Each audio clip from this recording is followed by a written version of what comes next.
Tonight on Connecticut's news station, more storms arriving through the state tonight, bringing the chance of damaging winds and flash flooding. Rachel is timing it out when it could hit your neighborhood. Plus, lawmakers return to the Capitol for a special session. They're focused on a few key issues. And those new measures could impact you. Breaking news now on Fox 61, Connecticut's news station. Breaking news out of Bristol tonight. We just received new details about the moments two Bristol police officers were ambushed and killed in the line of duty. Thanks for joining us here on the Fox 61 News at 6. I'm Sarah Sanchez. And I'm Bridget Bjorlo. The State Inspector General released its final report concluding a third officer was justified in using deadly force to defend himself and others from a, quote, murderous rampage. The report is more than 60 pages long. It lays out a clear timeline. The inspector says around 7 p.m. on October 12, 2022, Nicholas Brutcher and his brother Nathan left their parents' house to go to Bleacher's Bar. Nicholas got into a fight with another customer and police were called. The brothers were later pulled over during a traffic stop. Later that evening, Nicholas, the shooter, called 911 asking officers to come to their parents' house, claiming his brother Nathan was becoming violent. When officers arrived on scene, Nathan was asked to come out of the house, and that's when the Inspector General says Nicholas was hiding in the bushes and shot 3 officers and his own brother. Lieutenant Dustin DeMonte and Sergeant Alex Hamzy both died, and then Officer Irato was hurt. He was the one who fired the single gunshot that killed Nicholas Brutcher. In the report, the inspector says Nicholas had 14 firearms registered to his name. He was also 3 times over the legal blood alcohol limit and had cocaine and THC in his system. The Inspector General released a number of body camera videos this evening, a lot of them pretty disturbing, but they're providing a new perspective on the timeline of events. We have a crew who is looking through these videos and will report all our findings for you later on in our newscast at 10 and 11. You can also take a look at the full report on fox61.com. Our other top story for you tonight, another round of storms heading our way. Yeah, you can always feel it out there, the humidity. Chief Meteorologist Rachel Frank joining us now, tracking those storms. Hi, Rachel. Yeah, we're going to go from very humid, very soupy today to less humid conditions tomorrow. And we're able to do it because we have this cold front approaching. And you can already see the storms that this is firing up. And a lot of them are severe warned, have heavy rain and lightning associated with them. Right now here across Connecticut, things are quiet, but that will change between 7 p.m. to 1 a.m. We have this weather watch alert just to warn people about outdoor plans. Make sure that you have a way of getting weather alerts. There could be some localized street flooding just because we already had such heavy rain in spots Friday with storms, Saturday with storms, last Sunday with storms.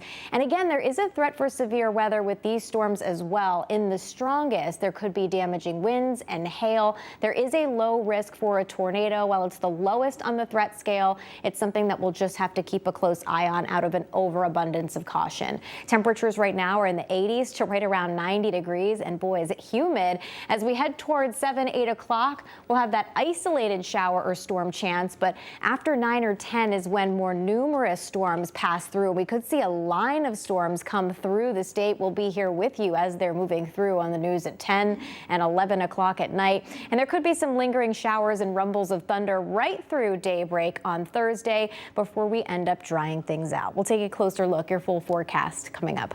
All right, Rachel, a lot to watch. Thank you. Developing news tonight. Hartford police investigating a possible kidnapping. Police say they responded to a home on Jefferson Street after receiving information of a female being held against her will. Police say they were told the female was kidnapped outside of Hartford and then brought to that address. The female was located and is safe. Now, right now, there have been no arrests made, but the investigation is just in its early stages. Police in Naugatuck need help finding a man accused of sexually assaulting a 9-year-old child. Jamel Young is facing 4 charges related to the alleged assault.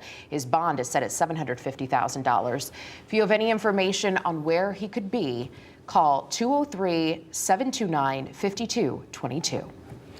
Hartford police responding to 2 late-night shootings last night. The first one happening at 11:09 p.m. on Albany Avenue. When they arrived on scene, they found one person who had been shot, but they were stable and alert. The second shooting happening around 2:13 in the morning.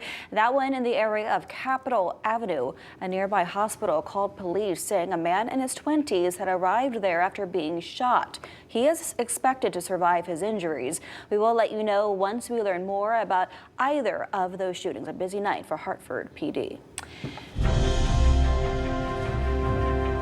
Nearly 2 months after the Connecticut General Assembly gavelled out the 2024 legislative session, lawmakers are back at the state capitol. Today started their 2-day special session, and Fox 61's political reporter Emma Wolfhor is joining us now in studio. So Emma, why are legislators back in the chambers? Well, Bridget, Sarah, this special session is meant to have a narrow focus. 10 items on the agenda dubbed minor and timely adjustments for the state by Governor Ned Lamont. These measures are all wrapped up, though, into one emergency certified package. Democrats say to make things easier and faster, but Republicans in the Senate taking issue with that today. Will the Senate please come to order for our special session? Lawmakers back at the state capitol Wednesday. It was a time for us to come in and to clean up some issues that were unresolved during the regular session. The Senate convening for the first day of a special session to tackle issues with approaching deadlines, like preventing a motor vehicle tax increase, school construction project transparency, state banking regulations, streamlining the State Historic Preservation Office's work, and a now controversial measure to give the state's water management agencies the authority to acquire other water companies. Senate Democrats united in their support for all these policies, but pushback from Republicans unhappy with the procedure. There's nothing in this bill that is an emergency. And we have actual emergency things going on in our state. What we're doing is a lot of things that should have been accomplished during the regular session, and an item that no one's ever heard of before the last several days. He's talking about the water proposal, allowing Aquarion to be taken over, possibly by a Connecticut water company. Republicans say they support many parts of the omnibus bill, but can't get on board with the whole legislation because of issues with one or two policies. You cram all of that into other provisions of this bill, particularly the Aquarion portion, never received a public hearing, never had a discussion, and to put that bill into other provisions that are technical changes that we all support, it is antithetical to good government. Democrats argue they're operating with a short time frame in a special session, and keeping proposals packaged together is efficient and prevents going back and forth between the chambers. I'm glad that we were able to put it together in one bill this year so we can come in, do our business, and move on.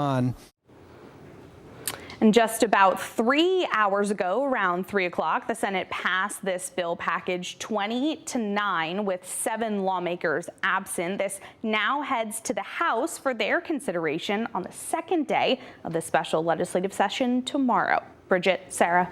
Thank you, Emma. Well, today, groups in Connecticut joined forces to launch a statewide campaign to support no-excuse absentee voting. It's an issue you'll see on the ballot in November, and Fox 61's Matt Caron tells us more about that decision that will be in your hands. 36 states have some form of no-excuse absentee voting. Connecticut is not one of them. Here in the Constitution state, voting absentee is only allowed under these 6 excuses. Changing that requires changing the state constitution. And that's what a yes vote does in November, allowing anyone to vote absentee for any reason. This is an important next step in making sure that people can exercise their right to vote. On this day, the ACLU's Rise Political Action Committee launched their statewide campaign to expand voter access. We're in Hartford. We're in Stamford. We're in Willimantic in Eastern Connecticut. We're in Bridgeport. And speaking of Bridgeport, when it comes to voter integrity, Connecticut is probably one of the loosest states in the country. Absentee ballot fraud caught on camera casts a shadow on its expansion. Connecticut's majority party passed several election integrity reforms, but also rejected voter identification and signature verification. The voters in Connecticut really should buyer beware right now. The Secretary of State doesn't have a good track record of protecting the voter integrity, and I think absentee ballot voting under its current construct is only going to invite more fraud into the system. Fox 61 spoke with the Secretary of the State, who told us all elections are local. Should we move to no fault or no excuse absentee voting, we'll see the same thing. Every single jurisdiction that does any of these reforms do them differently. And in many jurisdictions, these are reforms that were put in place to cut down on any election fraud. If no excuse absentee voting is approved in November, it'll then be up to state lawmakers to best determine how to implement it. As for the Secretary of the State, well, she's actually in Bridgeport tonight for an educational forum with voters on Main Street at 7 p.m. Outside the state capitol in Hartford, Matt Caron, Fox 61, Connecticut's news station.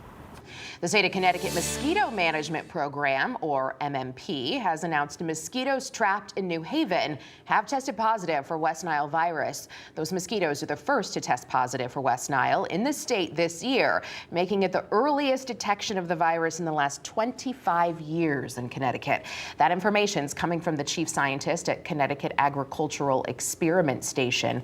To reduce the risk of being bitten, make sure you minimize your time outside between dusk and dawn and use mosquito repellent.